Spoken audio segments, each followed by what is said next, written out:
Ladies and Japanese guitar lovers, we have got a fabulous pre-lawsuit Antoria Les Paul copy. So let's have a listen, let's have a look round. Let's do that.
Alright, pick up time, we'll start with the bridge end. I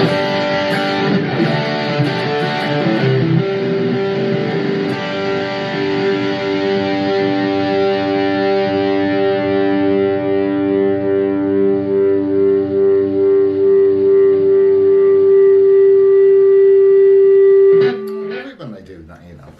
Into the centre.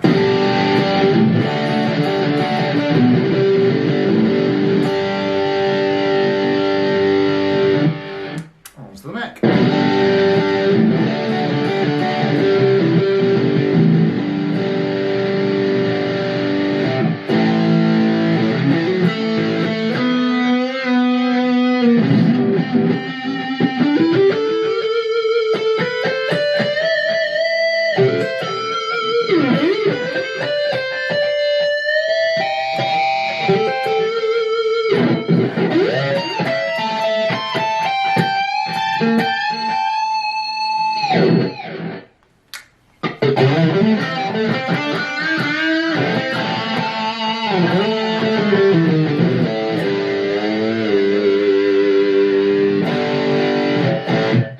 Fabulous. Let's see how they clean up.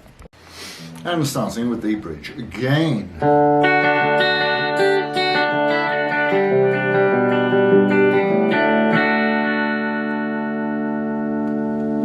Very nice. Into the centre.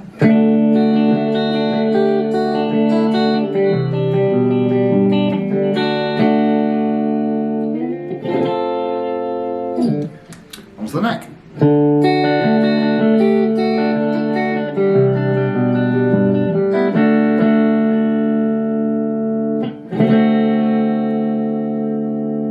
Why not? Right, let's have a good look round and I'll tell you what I do like and what I don't like. Alright, let's go. Oh yes, so we've had one of these before, I seem to recall, and I love them, and I'm going to probably repeat myself, in that they're better than they should be. I mean, they really are way better than they should be, and they just scream Paul Kossoff and 1970s rock and roll, and they honestly feel more like a Les Paul than a Les Paul does, if you know what I mean. If you don't, that means that you've not picked one of these up before, I'm guessing. But there's just something a little bit magical about them. And this is a proper survivor. To say it's probably 73 or 74. It's in really, really nice order. There's no structural defects with it. So I did say that would tell you what I did like and what I didn't like. I do like most things about it. I love the way they look. I love the way that they were finished off. And I'm pretty sure, let's have a look from top to bottom. So you've got the open book headstock, which of course stopped after the Gibson lawsuit in, what, was it 74? Somebody will write in and say, I know that. But it does look like, certainly, the headstock logo is proper Necra or maybe Mother of Pearl, which certainly the block inlays are. These things are super, super nice. I would imagine that's a bone nut on there. The truss rod does work. I know that because I've used it. Here is number one of what I don't like. I don't like the tuners. The guitars were so good, and they put these really inferior, in terms of the rest of the guitar, inferior tuning machine heads on. And the problem that I would have with replacing them is then I'm going to make the guitar not original. And they do the job absolutely fine. I've been bending the living daylights out of this, and it flatly refuses to go out of tune.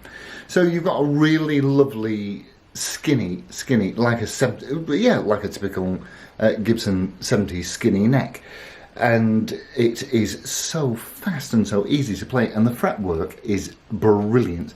The frets are nice and flat and low and easy to negotiate, and the string height is precisely where we want to see it at 1.25. In fact, it might even be a shade below that at the 12th.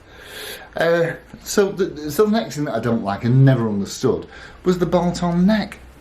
I mean, why? Why? The only reason that I can imagine that, because these were imported by Coppock and Sons, and Partners, Coppock anyway, from Leeds, and I can only imagine that it had a bolt-on neck for shipping purposes. I can't think of another sane reason.